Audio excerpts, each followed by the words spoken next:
तर मंडळी मस्त असं चमचमीत झणझणीत असं मटण रस्सा एकदम छान झालेलं. त्यासाठी मी अर्धा किलो इथे मटण घेतलं, स्वच्छ साफ केलं, त्याला हळद लावली, थोडंसं लिंबू लावलं आणि मीठ घातलेलं. सर्व हे मिक्स करून आपण अर्धा किंवा 15 मिनिटं असंच ठेवायचं.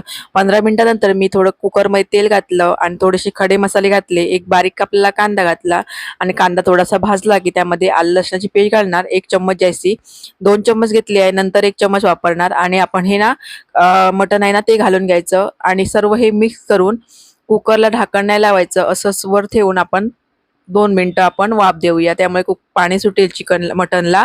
तर इथे बघा मस्त असं पाणी सुटलंय भरपूर सारं.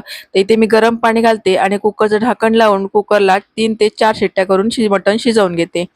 त्यानंतर आपण एक वाटण तयार करणार. तर त्यासाठी मी 2 कांदे घेतले कापलेले आणि सुकं खोबरं घेतलंय आणि कोथिंबीर चांगलं खरपूस भाजून घेऊन मिक्सरमध्ये बारीक असं लावून घ्यायचं. तर इथे बघा मस्त असं 4 शिट्ट्यामध्ये मटण शिजून आलंय आणि हे सारे मसाले घेतले ते तुम्हाला सांगते मी फोडणीला घालते वेळी.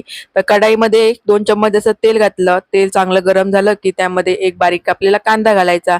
कांदा थोडा भाजू झाला का आपण 1 चम्मच जास्त आलं लसणाची पेस्ट घालायची.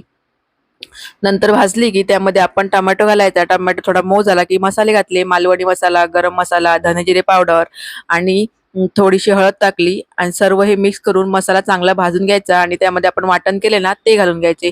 वाटण पण 1 मिनिट भाजलं की त्यामध्ये आपण मटण घालून घ्यायचं शिजवलेलं. आता हे सर्व मिक्स करते.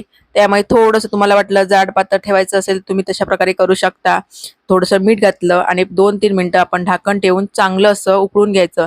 तर इथे बघा मस्त असा कलर पण छान आलाय आणि मटण असं मस्त वास येतोय. तर अशा पद्धतीत एकदा तुम्ही करून पहा, तुम्हाला नक्की आवडणार. तर इथे कोथिंबीर थोडीशी घातली आणि आपला मटण रस्सा तयार झालाय. तुम्हाला कसा वाटला नक्की कमेंट करून सांगा.